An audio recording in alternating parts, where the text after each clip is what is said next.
Cheers and welcome to Irondale Brewing. Today I'm going to talk about the beer that I made on Learn to Homebrew Day back in November. And if you aren't familiar with Learn to Homebrew Day, it's one of two big events in the American Homebrewers Association calendar. They have Learn to Homebrew Day in the fall and Big Brew Day in the spring. And so Learn to Homebrew Day, as the name kind of indicates, is a day where you're supposed to teach other people how to homebrew. Or if you're curious, you can learn to homebrew with the recipes that they put together for that day. I was not going to do one of the recipes they chose for this year's Learn to Homebrew Day. I was going to do Janet's Brown Ale, which is a dry hopped brown ale. Ended up not doing that for various equipment reasons I won't go into. So I was sitting there online with some of my fellow brew tubers. The brew tubers put on an open Google Meet on Learn to Homebrew Day, so people can kind of drop in and see what we're up to, ask questions and so on. Always a really fun time.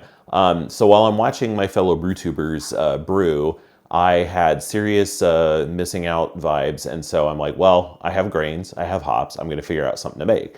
So one of the things I'd been meaning to do for a while is Matt from Rec Brewery sent me some of these 2-ounce cans of Yakima Valley hops a while back, one of which was Enigma. And so I had in the back of my head, I want to make a SMaSH beer, which if you're watching this, you probably know what a SMaSH beer it is. But if not, and you came here as via the Learn to Homebrew Day reference, something like that, SMaSH beer stands for single malt and single hop. So it's where you take, as the name indicates, a single malt. In my case, I just use raw 2-row and a single hop, and you make a beer with it. And this is literally, some people do SMaSH beer, but they'll, say add carapils or something to the malt bill or something like that. This is literally a SMaSH beer that I did a small batch of in my, as we'll see in the brew day footage, in my gigawort that I hadn't used in a while. So I just grabbed a 5-pound bag of raw 2-row and milled that up, and grabbed this 2-ounce can of Enigma hops and came up with a recipe kind of on the fly, and we'll see how it turned out at the end there. So the Enigma hops are kind of interesting. They're an Australian hop. I was really excited to try these because they're supposed to have characteristics of red fruit like raspberries and red currant mixed in with some characteristics of white wines. So think Nelson Sauvin, if I'm saying that right. I don't know if I've ever heard that said out loud. I probably just read it. And so it sounded like a really interesting hop to do in a SMaSH beer. They are also kind of a dual purpose hop. They have relatively high alpha acids. The batch that I got was, I think, 17.9% alpha acids. They're probably mostly used for their kind of fruity notes, late in boil, dry hopping, and so on. But what I did is I just decided to take those hops and kind of do a staggered hop schedule and a dry hop. And I will share with what I came up with. So like I said, the recipe, I just threw 5 pounds of 2-row in my gigawort. That about maxed that out. So that's, if you're, this was for a 2.5 gallon batch. So that's kind of like the limit of what you could do in a 4-gallon gigawort if you're interested in what the max capacity of that thing is. And then with the Enigma hops, I just decided to do 0.2 ounces at 30 minutes. I just did a 30-minute boil because I was behind on the brewing schedule at that point. So that was about 21.2 IBU according to Brewfather. I did another 0.15 ounces at 10 minutes for another 8 IBU. And then I did 0.65 ounces at a hop stand for 20 minutes for another 8.9 IBU. Again, these are all guesstimates on Brewfather's part. Take those for what they're worth. And then I dry hopped for 3 days with an ounce of Enigma. So my goal here is use up the full 2 ounces. So that's how I kind of staggered it. And it came in this beer. Let's see, I will switch over to the batch view. Forgive me for looking at my phone. I just want to make sure I give you accurate information. And I will talk more about it as we taste it too. So the batch started with, let's see, my original gravity came in at 1045. And it ended at 1003 for 5.5% ABV. And I used a full 11.5 gram packet of San Diego Apex yeast, Apex San Diego yeast. So we'll talk about that too, because that's kind of over pitching by 100%. And I'll talk about kind of how that worked or didn't work or what impact it had in a second here. So yeah, that's the beer. I fermented it, kind of for, I don't know, probably 2 weeks total. Like I said, dry hop for 3 days. I cold crashed. I did not use any finings in the keg. So we'll see. I've only had a little sample of this so far, and it's been in the keg for almost 3 weeks now. So we'll see how it cleared up, not using any finings. I don't even remember, to be honest with you, if I used a Whirlfloc in the gigawort. I may not have. because, when you're on Google Meet having a beer or two while you're brewing on Learn to Homebrew Day, things get forgotten, and that may be something I forgot. I was racking my brain trying to remember I even did that, but so we'll see what the clarity looks like. And, to be fair, these SMaSH beers, the idea here is you get a sense of what these hops are going to do and what they're going to taste like. And it's a really interesting hop. The beer smelled fantastic throughout the whole fermentation and dry hopping process. And I just used my little, I think I have a shot of it because we're going to talk about something that happened with the Kreuzen that I thought was kind of interesting. But I just used my little 3-gallon Fermonster with the sous vide magnet trick to do the dry hopping. It is closed, did a closed transfer, so hopefully that all bodes well for how the final beer comes out. I have a very small amount of brew day footage in the Gigawort, just 3 little segments if I remember correctly, that I'll stick in here, and then we'll do a tasting here in a minute. Very impromptu brew day for Learn to Brew Day.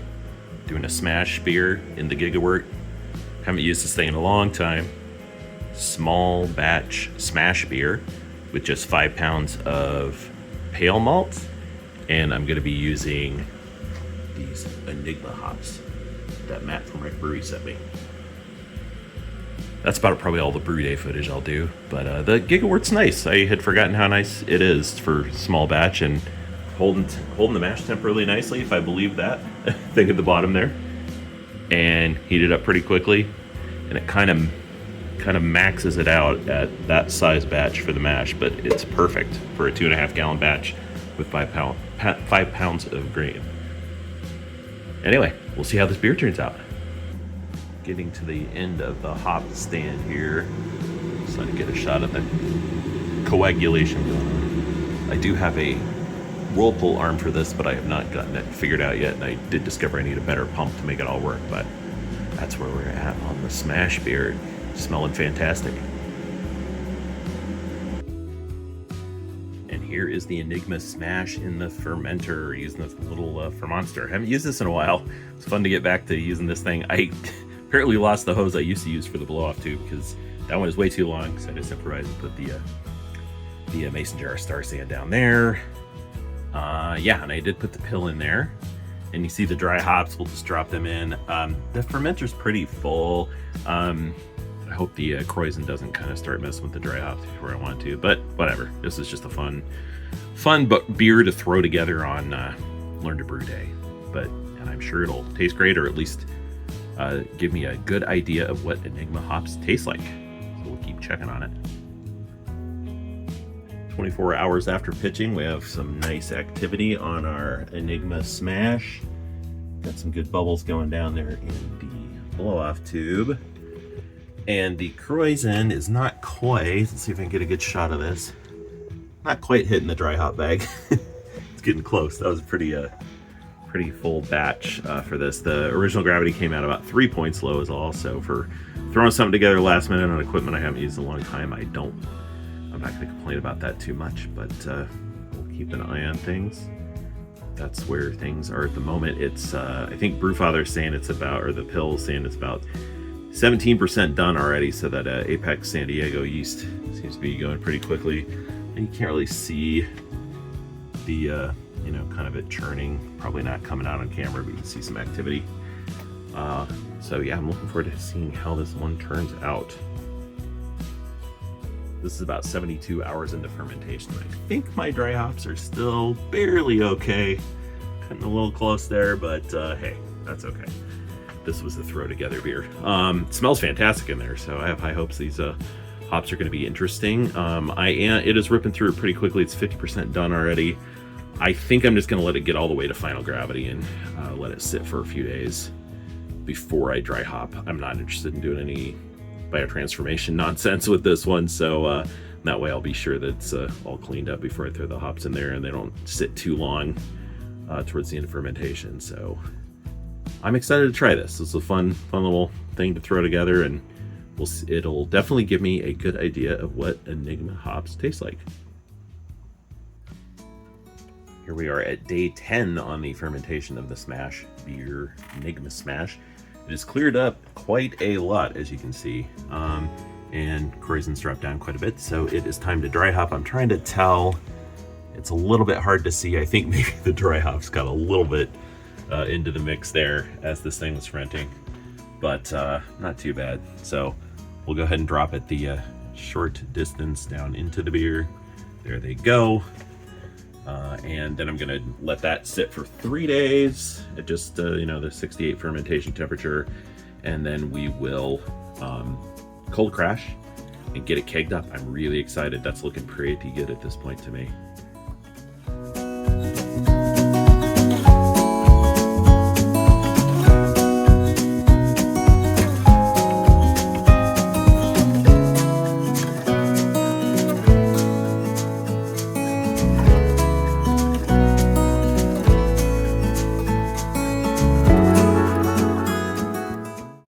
And here in my trusty Fort George glass is the Enigma SMaSH beer.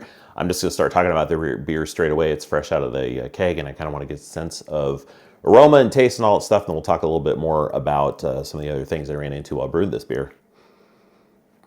Yeah, so the aroma just on the nose is, aroma on the nose, I'm repeating myself, but is very fruity, very fruit forward. Get a lot of citrus.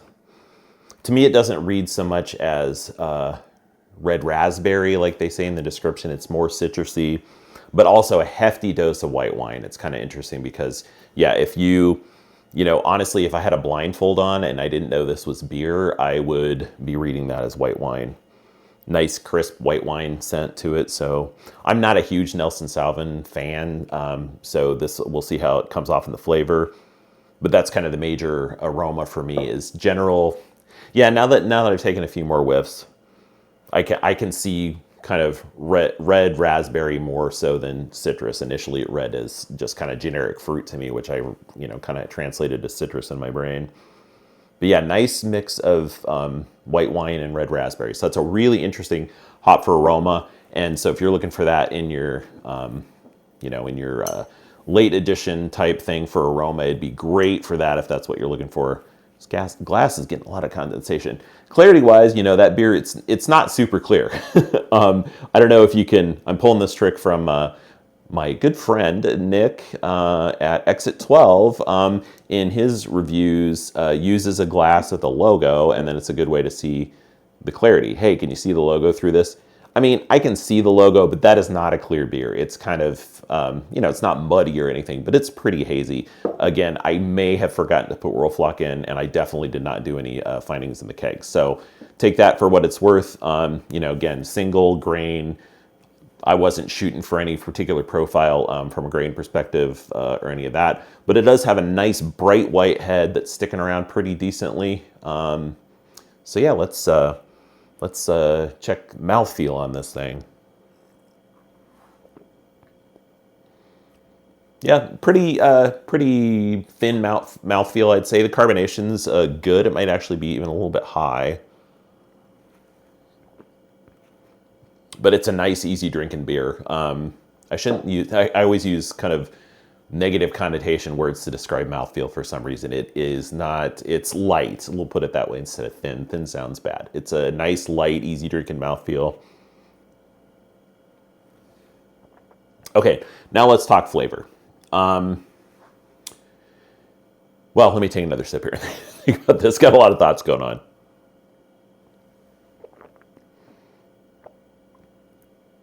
So it does have definitely the flavor matches the aroma. And I'm not sure I characterized the intensity of the aroma super well when I first started talking about my sensory experience of the beer. It's that full ounce of dry hops in a 2.5 gallon batch with these hops is pretty intense. Not in a bad way. It's a really present aroma of red raspberry and white wine. And the flavor matches that. I get more of the white wine aspects than I do the red raspberry, red currant kind of things, but there definitely is a good hefty mix of the two. Given my druthers, I'd rather have the fruit aspects be a little bit more pronounced and the white wine aspects maybe be a little less. But it's definitely, I like the flavor combination that's going on. And again, when you do these SMaSH beers, it's, it's a really good way to get a real good sense of what that hop's going to do, because there's nothing getting in your way. It's a generic 2-row base malt and just that one hop.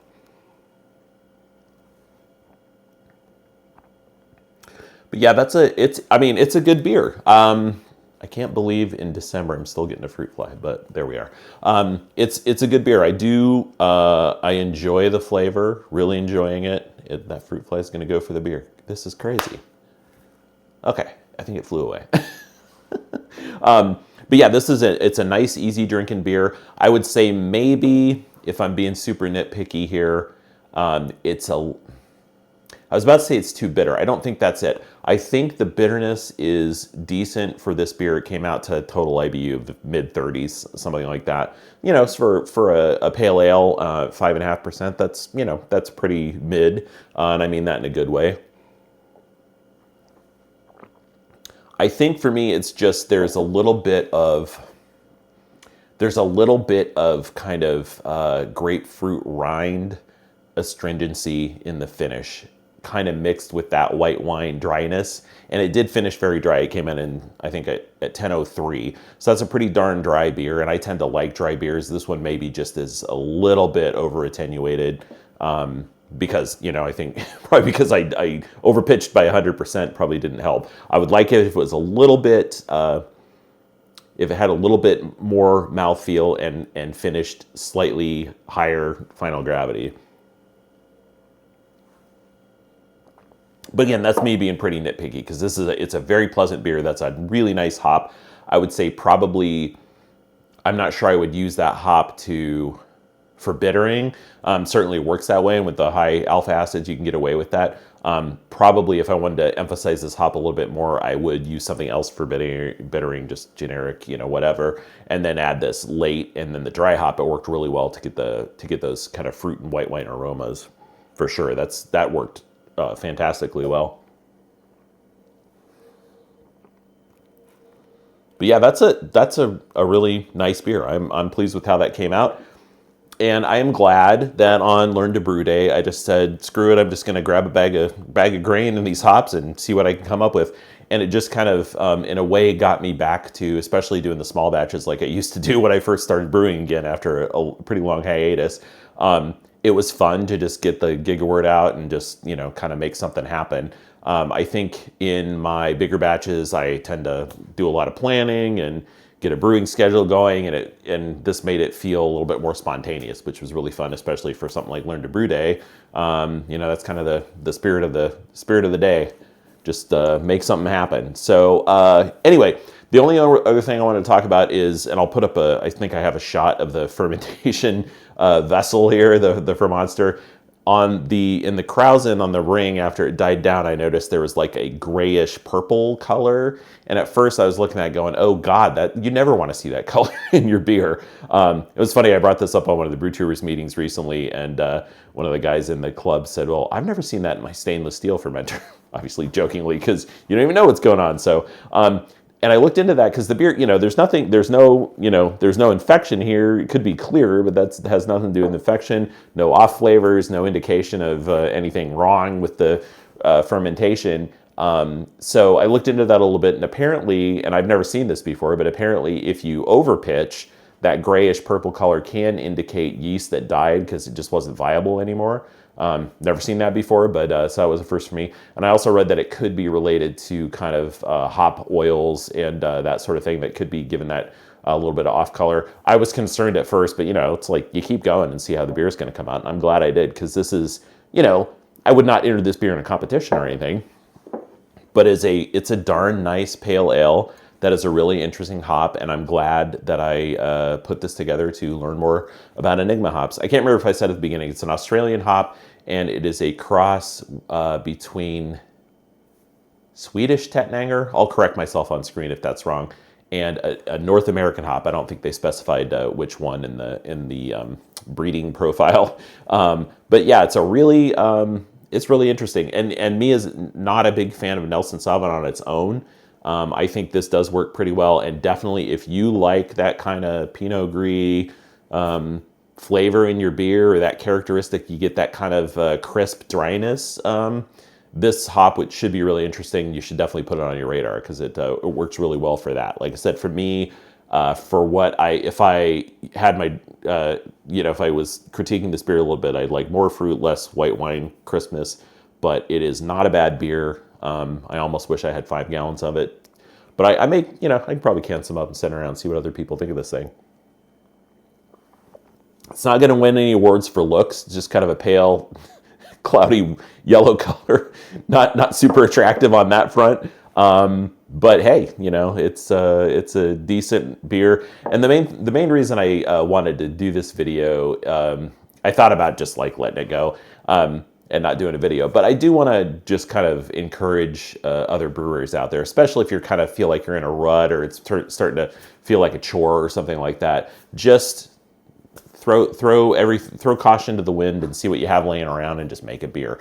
And the other thing I liked about it is getting back to the small batch. It was a nice, you can wrap your arms around everything a little bit more. So that's the other thing I wanted to say. If you're an aspiring brewer watching this video and you want to get into it, I would say, probably my recommendations, other people might disagree with me, but I would say start small because you can always go bigger. And if the thought of, having to deal with pumps and all that stuff is one of the reasons that you're kind of like stuck, maybe not getting into it, just forget about all that and scale it back and do smaller batches. That was a great way for me to get back into the hobby after being away from it for a while. And it was a great way to kind of ease myself into all grain brewing, because when I brewed before, I did all extract stuff. I would occasionally hang out with friends that did all grain.